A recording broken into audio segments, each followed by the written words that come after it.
வணக்கம் உறவுகளே, இது சமகாலம். ஒவ்வொரு நாளும் பல்வேறு விடயங்களோடு உங்களை சந்திப்பது வளமையாக இருக்கிறது. இன்றைய சமகாலத்திலே நாங்கள் உரையாடப் போகின்ற விடயங்கள் ஈஸ்டர் தாக்குதல் விசாரணையில் புதிய திருப்பம், நீதிமன்றத்தில் வெளியாகி இருக்கின்ற தகவல்கள்.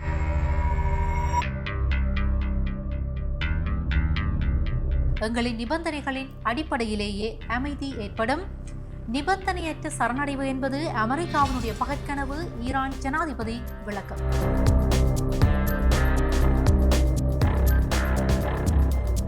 ஹார்மோஸ் நீரிணை மூடப்பட்டதால் உணவுப் பொருட்களின் விலைகள் அதிகரிக்கும் அபாயம். ஐநா வர்த்தக அபிவிருத்தி அமைப்பு எச்சரிக்கை.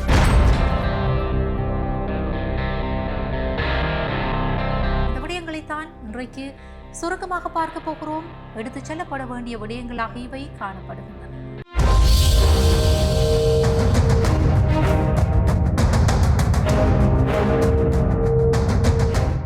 ஈஸ்டர் குண்டு தாக்குதல் விடயங்களிலே முன்னேற்றங்கள் ஏற்பட்டிருப்பதான கருத்துக்களை அவதானிக்க முடிகிறது.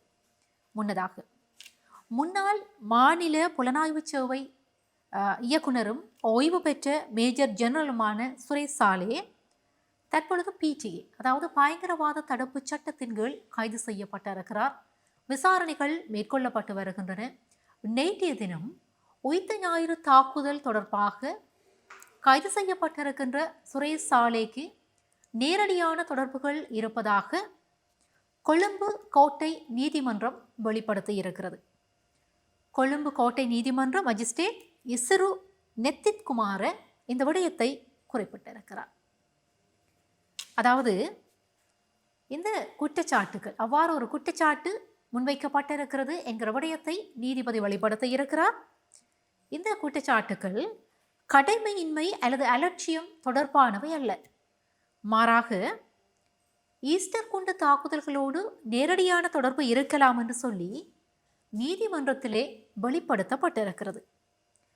குற்றப்புலனாய்வு திணைக்களம் வெளிப்படுத்திய அந்த அறிக்கையின் பிரகாரம் இந்த முன்னேற்ற அறிக்கைகளை அவர்கள் நீதிமன்றத்திலே சமர்ப்பித்திருக்கிறார்கள் குறித்த குண்டு தாக்குதல் தொடர்பாக.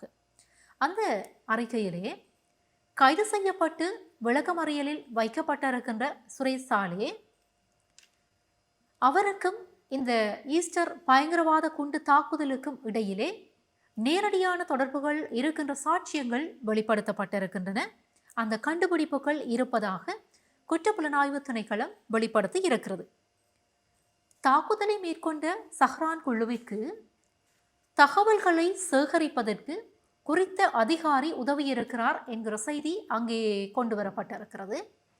அதாவது இடைத்தொடர்பாளர் ஒருவரை வைத்து அவர் மூலமாக இந்த தகவல்களை சேகரித்து தகவல் பரிமாற்றத்தை இந்த அதிகாரி நிகழ்த்தி இருக்கிறார் என்று சொல்லி வெளிப்படுத்தப்பட்டிருக்கிறது.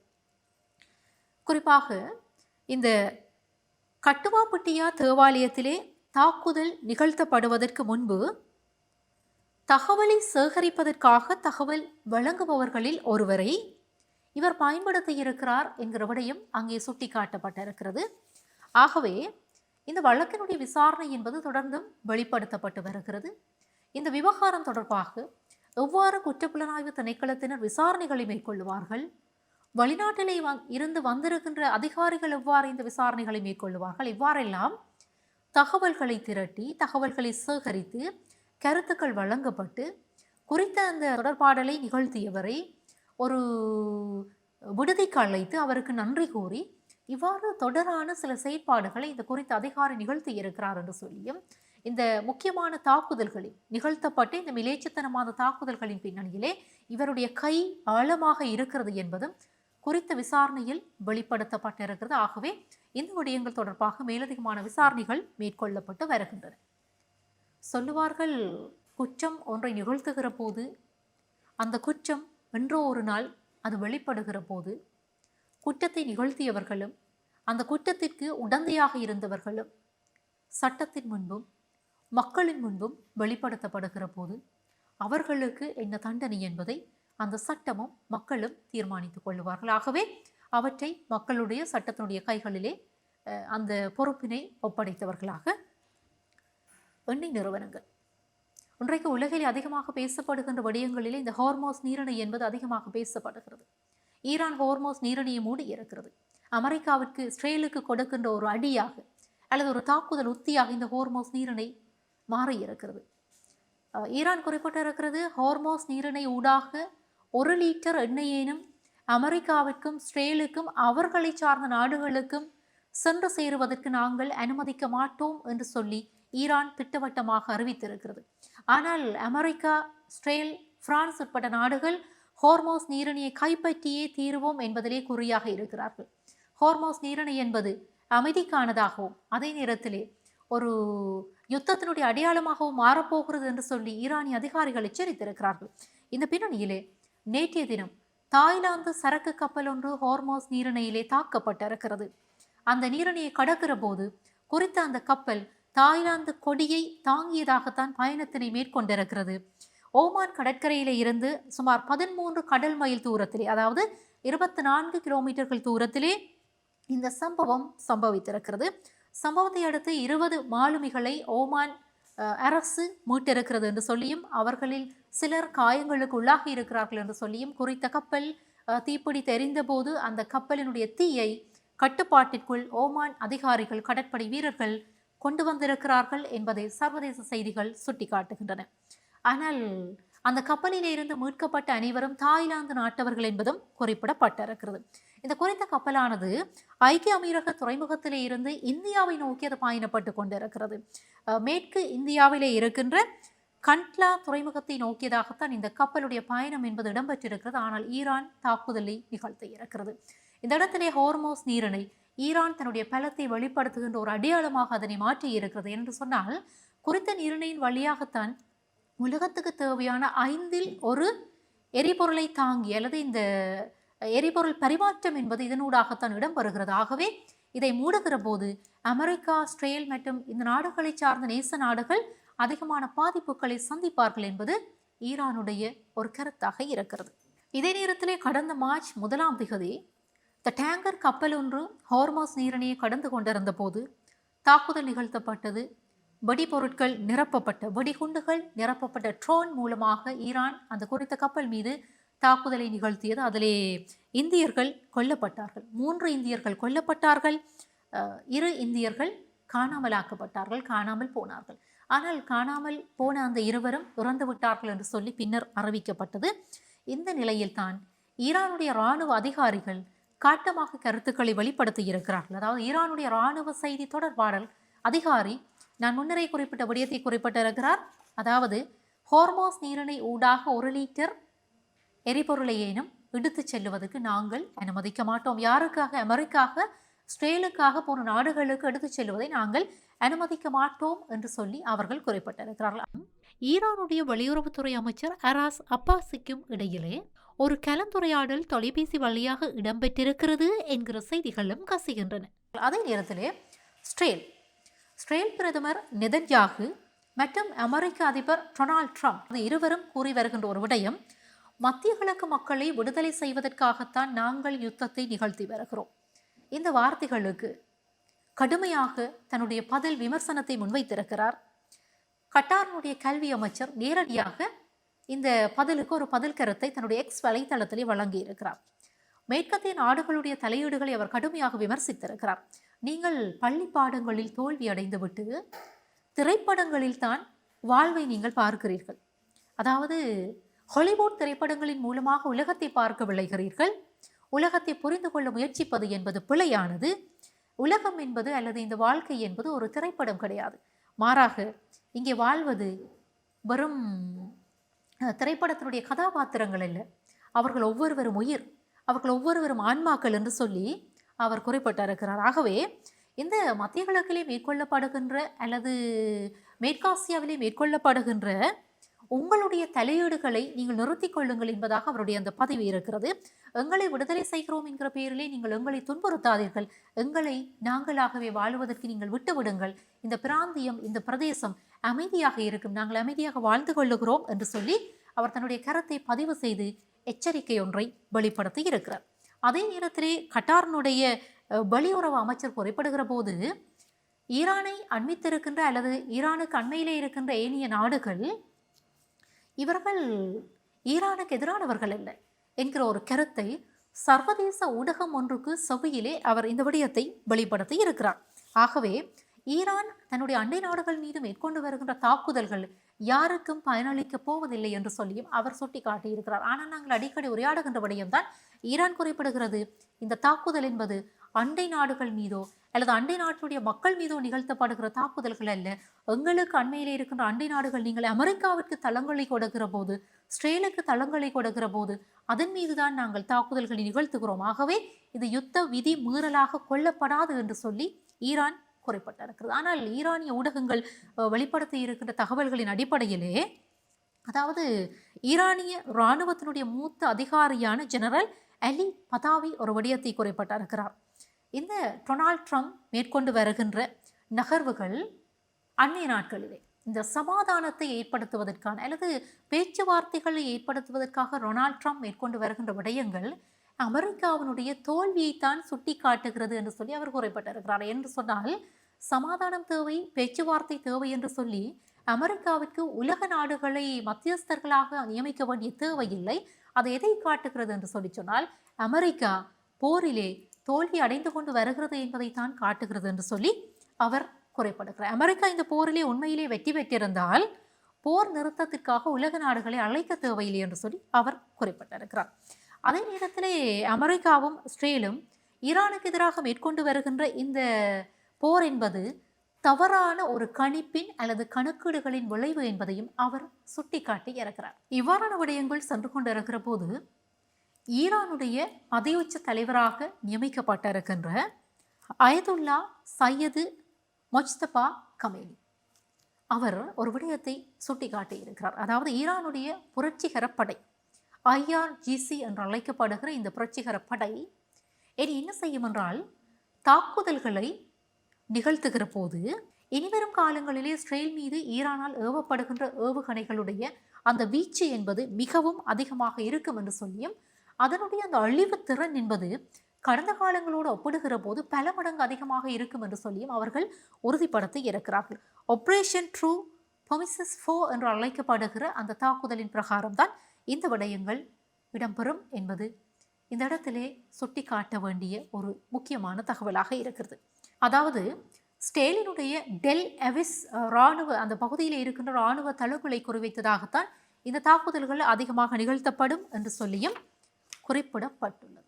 ஏனென்றால் ஏவப்படுகின்ற ஏவுகணைகள் அவர்கள் ஏற்கனவே குறிப்பிட்டதை போன்று சுமார் 1000 கிலோவிற்கு அதிகமான இடையுள்ளதாக காணப்பட போகிறது. ஆகவே இவ்வளவு நாளும் எதிரி நாட்டினுடைய ட்ரேடர்கள் மற்றும் பாதுகாப்பு அமைப்புகளை குறிவைத்து நாங்கள் தாக்குதல்களை நிகழ்த்திவிட்டோம், ஆகவே அவற்றை நாங்கள் அழித்து விட்டோம், ஆகவே இனி எங்களுடைய தாக்குதலை குறைத்து கொண்டு ஆனால் தாக்குதல் வீரியத்தை நாங்கள் அதிகரிக்க போகிறோம் என்பதை அவர்கள் வெளிப்படையாகவே அறிவித்திருக்கிறார்கள். இதே நேரத்தில் அமெரிக்கா சவுதி அரேபியாவிலே இருக்கின்ற தன்னுடைய இராணுவ தளங்களை கைவிடுவதாக அறிவித்திருக்கிறது. அங்கிருந்து அமெரிக்க இராணுவ படைகள் இராணுவ தளவாடங்களோடு வெளியேறி இருக்கிறார்கள். இந்த விடயங்கள் நாங்கள் அறிந்த விடயங்கள். இதே நேரத்திலே ஈரானுடைய தஸ்னிம் என்று அழைக்கப்படுகிற ஒரு செய்தி நிறுவனம் ஒரு செய்தியை வெளிப்படுத்த இருக்கிறது. ஈரானால் மேற்கொள்ளப்பட்ட தாக்குதல்களின் காரணமாக இஸ்ரேலிய பிரதமர் பெஞ்சமின் நெதன்யாகு கொல்லப்பட்டிருக்கலாம் என்கிற கருத்தை அவர்கள் வெளிப்படுத்தி இருக்கிறார்கள். என்ன காரணம் என்று சொல்லி சொன்னால், கடந்த சில நாட்களாக இஸ்ரேலிய பிரதமர் பொது வழியிலே தோன்றவில்லையாம், ஒரு காரணம். இரண்டாவது, அவரால் வெளிப்படுத்தப்படுகின்ற செய்திகள் அவருடைய காணொளி பதிவுகளாக அன்றி, காணொளி வடிவமாக அன்றி அறிக்கைகளாக வெளிப்படுத்தப்படுகின்றன. ஆகவே ஒருவேளை ஈரானுடைய தாக்குதலின் காரணமாக இஸ்ரேலிய பிரதமர் இறந்திருக்கலாம் என்கிற செய்தியை அந்த தஸ்னிம் என்கிற செய்தி நிறுவனம் வெளியிட்டிருக்கிறது. அது மட்டுமன்றி நெதன்யாகுவினுடைய சகோதரர் அமைச்சர் இத்தாமர் பென்கிவீர் ஆகியோரும் இறந்திருக்கலாம் என்று சொல்லி இந்த ஈரானிய செய்தி நிறுவனம் வெளிப்படுத்தி இருக்கிறது. ஆனால் இஸ்ரேல் இதனை கடுமையாக மறுத்திருக்கிறது. இவ்வாறு மாறி மாறி இரண்டு நாடுகளும் தாக்குதல்களை நிகழ்த்தி கொண்டிருக்க, கருத்துக்களை வெளிப்படுத்தி கொண்டிருக்க, ஈரான் ஒரு நிபந்தனையை விதித்திருக்கிறது. அதாவது இஸ்ரேலோடு ஆரம்பிக்கப்பட்டிருக்கின்ற அல்லது இஸ்ரேல் அமெரிக்கா இரண்டும் இணைந்து ஈரான் மீது ஆரம்பித்திருக்கின்ற நிகழ்ந்து கொண்டிருக்கின்ற இந்த யுத்தத்தை ஈரான் நிறுத்த வேண்டுமாக இருந்தால் அல்லது முடிவிற்கு கொண்டு வர வேண்டுமாக இருந்தால் ஈரான் விதிக்கின்ற 3 நிபந்தனைகளுக்கு அமெரிக்கா இணங்க வேண்டும். அப்படி இணங்காத பட்சத்திலே அமைதி என்பது இல்லை, நாங்கள் யுத்தத்தை நிகழ்த்துவோம் என்பதை ஈரான் திட்டவட்டமாக அறிவித்திருக்கிறது. அதாவது ஈரானுடைய சுய நிர்ணய உரிமையை அமெரிக்கா அங்கீகரிக்க வேண்டும்.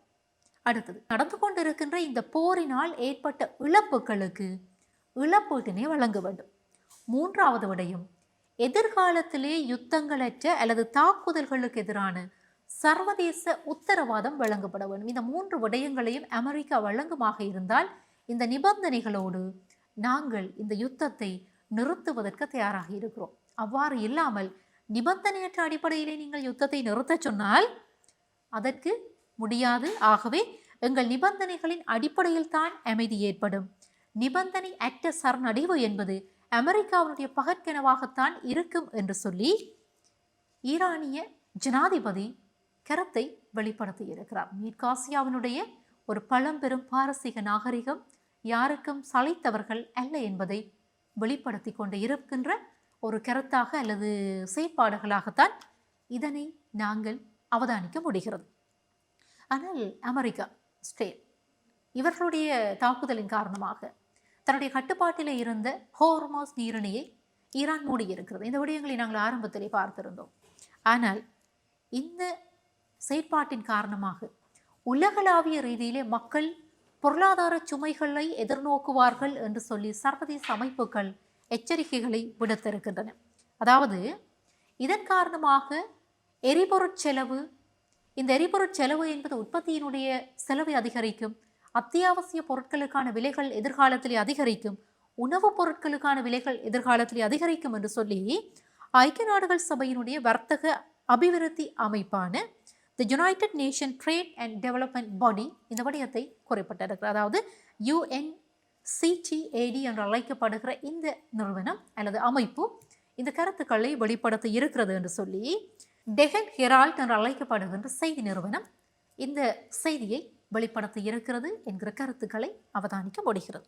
ஆகவே இந்த ஹோர்மோஸ் நீரிணை என்பது உலகத்தினுடைய பொருளாதார சுமைகளை அதிகரிப்பதற்கான ஒரு மூலமாக இன்றைக்கு மாறியிருக்கிறது. இதே நேரத்தில் ரஷ்யாவும் ஈரானுடைய பக்கம் சேர்ந்திருக்கிறது. தன்னிடமிருந்து பெறுகின்ற அல்லது கொடுக்கின்ற அந்த எண்ணெய் வளங்களை கூட அதை அமெரிக்காவிற்கோ அல்லது அதனுடைய ஏனைய நாடுகளுக்கோ கொடுப்பதற்கு தயாராக இல்லை என்கிற செய்திகளையும் அவதானிக்க முடிகிறது. ஆனால் சீனா, ரஷ்யா போன்ற நாடுகளுக்கு ஹோர்மோஸ் நீரிணை வழியாக எரிபொருட்களை எடுத்து செல்லுவதற்கு ஈரான் அனுமதியை வழங்கி இருக்கிறது. இது உலகத்தினுடைய வல்லாதிக்க போட்டி. இந்த வல்லாதிக்க போட்டியிலே தங்களுக்கு சார்பானவர்களுக்கு தங்கள் சார்ந்த நிலப்பரப்புகளை அல்லது கடற்பரப்புகளை பயன்படுத்துவதற்கு அனுமதி வழங்குவது என்பது புதிதான விடயமல்ல. அதே நேரத்தில் ஈரான் குறித்து அமெரிக்க ஜனாதிபதி டொனால்ட் ட்ரம்ப் எந்த இடத்திலும் சொல்லுவார்கள், அதாவது ஒரு இடத்திலே விழுந்த பிற்பாடு மீசையிலே மண்ணொட்டவில்லை என்று குறிப்பிடுவதை போன்ற ஒரு பழமொழியை எங்களுடைய பிரதேசங்களில் அல்லது கிராமங்களிலே சொல்லுவார்கள், விழுந்தாலும் மீசையில் மண்ணொட்டவில்லை என்று. அவ்வாறான ஒரு கருத்தை டொனால்ட் ட்ரம்ப் வெள்ளை மாளிகையிலே குறிப்பிட்டிருக்கிறார். அவர் என்ன சொல்லி இருக்கிறார் என்றால், ஈரான் கடந்த 47 ஆண்டுகளாக உலகை துன்புறுத்தி வந்திருக்கிறதாம். அதன் காரணமாக யாரும் செய்ய முடியாது என்று நினைத்த ஒரு காரியத்தை அமெரிக்கா செய்திருக்கிறது. அமெரிக்க படைகள் அங்கே ஈரானில் யுத்தத்திலே ஈடுபட்டு கொண்டிருக்கின்றன, தாக்கி அழிக்கின்றன. கடற்படை, விமானப்படை, ட்ரேடார் பாதுகாப்பு ஆகியவற்றை ஈரான் இழந்திருக்கிறது. ஆகவே அமெரிக்கா மற்றும் இஸ்ரேலுடைய வான்வழி தாக்குதல்களின் காரணமாக இந்த ஈரானிய முக்கியமான தலைவர்கள் கொல்லப்பட்டிருக்கிறார்கள். ஆகவே இது அமெரிக்கா எடுத்திருக்கின்ற மிகப்பெரிய ஒரு நகர்வு என்று சொல்லி டொனால்ட் ட்ரம்ப் வெள்ளை மாளிகையிலே குறிப்பிட்டிருக்கிறார். ஆனால் நான் ஏற்கனவே குறிப்பிட்டதை போன்று ஈரான் சளைத்ததல்ல. எனது நாட்டிற்காக நான் உயிரையும் விடுவேனே தவிர ஒருபோதும் அடிபணிய மாட்டேன் என்று சொல்லி ஈரானுடைய உச்ச தலைவர், புதிதாக நியமிக்கப்பட்ட தலைவர் தன்னுடைய கருத்துக்களை வெளிப்படுத்த இருக்கிறார். அதாவது I will tie for my country but I will never surrender என்று சொல்லி அவர் குறிப்பிட்டிருக்கிறார். நாங்களும் பொறுத்திருந்துதான் பார்க்க வேண்டியிருக்கிறது. உலகத்தினுடைய ஒரு மூலையிலே இருந்து கொண்டிருக்கின்ற மிகச்சிறிய ஒரு நாடு, பொருளாதார ரீதியாக பல்வேறு போராட்டங்களுக்கு முகம் கொடுத்து வருகின்ற ஒரு நாடு. இந்த ஐக்கிய நாடுகள் சபையினுடைய அமைப்பு கூட, பொருளாதார அமைப்பு கூட எச்சரித்திருக்கிறது. பொருளாதார சவால்களுக்கு முகம் கொடுக்க வேண்டிய ஒரு சூழல் எழுமாக இருந்தால் எங்களை தக்க வைத்துக் கொள்வதற்கான முயற்சிகளில் நாங்கள் ஒவ்வொருவரும் இறங்க வேண்டியதுதான் எங்களை பாதுகாப்பதற்கான செயற்பாடாக இருக்கும். இப்பொழுதே நாங்கள் எங்களை தயார்படுத்திக் கொள்ள வேண்டும். உதாரணமாக 2009ஆம் ஆண்டு காலத்திற்கு முன்பாக தன்னிறைவு பொருளாதாரம் என்பது எங்களுடைய பிரதேசங்களிலே அது காணப்பட்டது. அவ்வாறாக எங்களுக்கு தேவையான அது மரக்கறி உற்பத்தியாக இருக்கட்டும், நெல் உற்பத்தியாக இருக்கட்டும், அவற்றை முடிந்த அளவிற்கு நாங்கள் உற்பத்தி செய்து எங்களிடம் உணவு நிரம்பல் ஏற்படுத்துவதை நாங்கள் குறிக்கோளாக கொண்டு செயற்பட வேண்டிய காலமும் கனிந்திருக்கிறது. அதனையும் நாங்கள் அவ்வாறு பயன்படுத்திக் கொள்ளலாம் என்கிற விடயத்தையும் குறிப்பிட்டுக் கொண்டு சந்திக்கலாம் மற்றும் ஒரு சமகாலத்தோடு.